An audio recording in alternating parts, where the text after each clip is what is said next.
US Secretary of State Anthony Blinken arrives in Kenya on Tuesday night for talks with Kenya's President Uhuru Kenyatta over the crisis in neighbouring Ethiopia and Sudan.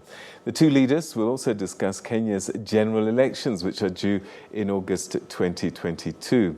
In his first visit to Africa as Secretary of State, Blinken will seek to emphasize the need for Africa to intervene to avert US-led sanctions against Ethiopia, which has been embroiled in a year-long war with the Tigray People's Liberation Front, a rebel movement that has threatened to overrun the capital Addis Ababa. He'll also seek to use Kenya's regional might and membership at the United Nations Security Council to push for the restoration of civilian rule in Sudan. Well, at the same time, police in Kenya say that they've heightened security inside the country, as well as along its borders with its neighbours, following a terrorist attack in Kampala on Tuesday. A statement from the country's government spokesperson, Cyrus Oguna, called on citizens to be vigilant, especially when in crowded places. The advisory by Kenya comes hours before US Secretary of State Anthony Blinken was due to land in Kenya for the start of his three-nation tour. For more on Blinken's visit to Kenya, we're now joined by our correspondent in Nairobi, Sarah Kimani. Sarah, thanks very much indeed for joining us. Has he arrived? What time is he expected?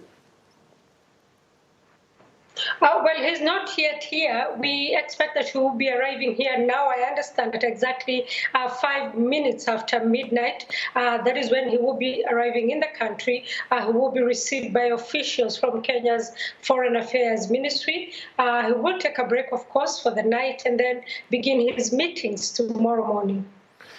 What's the expectation that Kenyans have about a visit of someone like Secretary Anthony Blinken? Well, they expect that he will discuss issues concerning the upcoming general elections. We understand that he will be having a meeting with the civil society. Now, in the past, civil society has complained that the current government has clamped on its freedoms, especially freedom of association. It has also been scrutinizing its accounts, and so making it very impossible for them to fund their activities. So they will be expecting that Blinken will speak about issues of freedom of association, freedom of speech at this time, and especially as the country heads towards an election. But civil society will also be expecting that funding pipelines that may have been shut during Donald Trump's time will now be reopened, and they will be able to fund their activities. One of the things that a lot of Kenyans would want to see is civic education. Kenya has just concluded voter registration, and only 1.5 million people registered out of an expected 6 million. So they will be hoping that any funds that go to civil society will go towards issues like civic education. Of course, Kenyans will want to hear what he will say in terms of fighting terrorism, and whether he will be pushing to have Kenyan troops and remain in Somalia as part of the African Union mission in Somalia. All right, that's quite a lot that's on the table there, and one can understand the issue of maybe supporting the electoral process, but Kenya, I mean, the United States can't really force Kenya to do anything, because the US traditionally has needed Kenya to deal with its own security concerns. Yes, indeed. And what will be happening is that we understand Blinken will emphasize the need for a free and fair election. Suffice to say that President Kenyatta will be retiring, and so there is already heated campaigns close to a year before that election. And so he will be emphasizing the need for free, fair elections, the need to allow anybody who wants to campaign to have the freedom to campaign, but also an election free from violence. The reason being, already this region is riddled with chaos and conflicts in Ethiopia, in Sudan, in neighboring Democratic Republic of Congo, South Sudan, Somalia. So Kenya is the only country, probably with Tanzania and Uganda, that has stable table. So the need to have a stable Kenya will be very important, also because of its centrality in terms of the neighbours, and also currently it is a member of the United Nations Security Council, also a negotiator of all the peace agreements of the countries that I have mentioned. That seat on the Security Council, is that where the US hopes that Kenya can be of influence, in particular when we look at Tigray and we look at Khartoum? Indeed, and we saw President Kenyatta go to Ethiopia on Sunday. He did a whistle tour in and out of Ethiopia. He met Prime Minister Abiy Ahmed. He met President Saleh Work-Zwede. He also met members of the various political parties.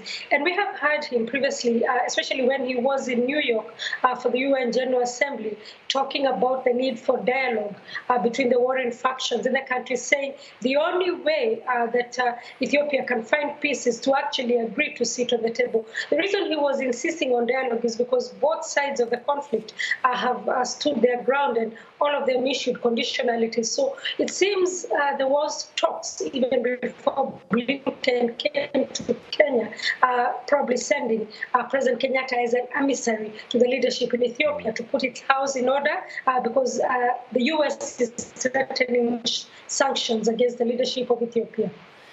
We're hearing that the US wants the African Union, Kenya, to help motivate the African Union to intervene in these situations.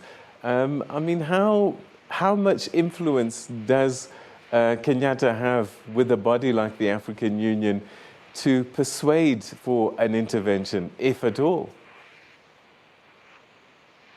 Well, first, even before we get to the African Union, Kenyatta seems to be a personal friend of Dr. Abiy Ahmed. Indeed, when Ahmed took over power the first time, the first country he visited was Kenya, and they seem to have a good rapport. So they're seeing that first as a sign that maybe he could be able to speak to him, maybe as a friend more than even as a leader.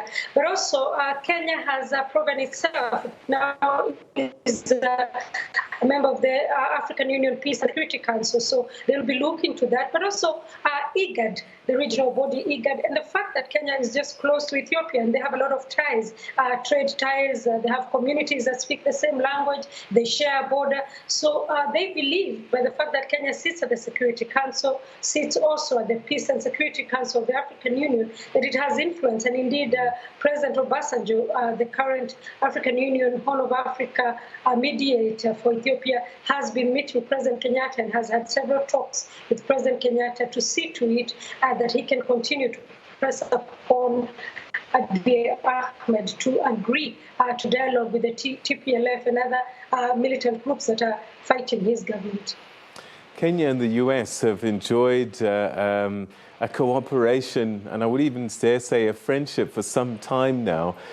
Is that enough, do you think, to influence Kenya? Does America still have influence in Kenya to a degree that if Blinken says this is what you need in terms of electoral reform, will he listen? He will, because Kenya depends a lot on trade from the US. It's among the top trading partners. It depends on need for tourism. It's one of the key source markets for tourism. It is also one of the main donors to various projects here in the country, be it conservation, be it education, be it maternal care. But the security issue of having AMISOM inside Somalia, Kenya is funded a lot by the US in terms of its military. And so anything that would come in form of sanctions, should Kenya not be able then to put its house in order ahead of the elections, would of course affect its economy, would affect its politics. And so they will listen. This is a big brother. But more and more, because of Kenya turning to the east, the U.S. realizes it doesn't have so much influence. Sometimes it has to do more of carrot and stick. Previously, it would calm down on Kenya as a big brother. But as time goes by and as Kenya seeks other allies, it finds that now sometimes it has to talk to them on an equal level. All right, and we'll get back to Kenyan citizens generally. Do they look forward to a trip like this? I mean, he is a Secretary of State, he's not a head of state, but it is a significant senior position in the US government.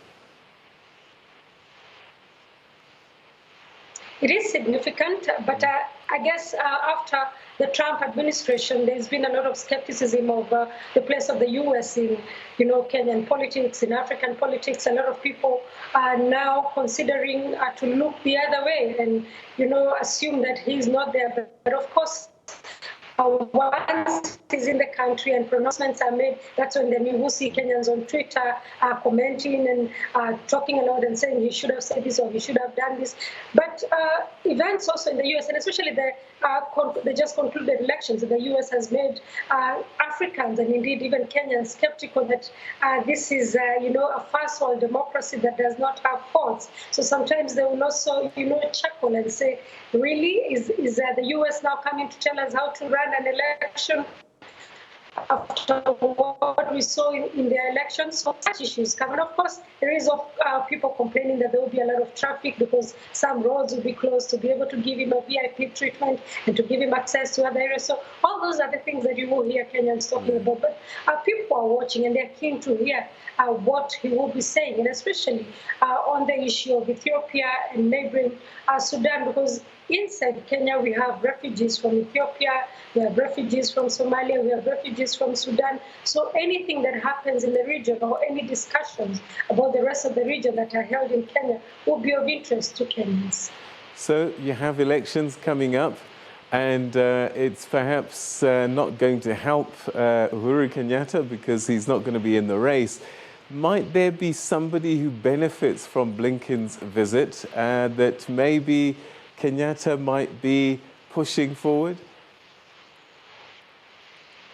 Well, if he talks about the handshake between President Kenyatta and former Prime Minister Raila Odinga, who President Kenyatta is fronting as a more unifying successor for him, then that would be probably give Odinga a little boost maybe, and he will have some bragging rights to say, look, even the U.S. agrees that this handshake that ended the conflicts that we saw after the disputed elections in 2017, then he can say, look, everybody agrees that the handshake was a good thing. Of course, that will make our Deputy President, William Ruto, frown and not feel recognized or remembered, especially because he has opposed this and said that it was a way of creating space for Raila to succeed President Kenyatta and, overlook him, who is right now so close yet so far.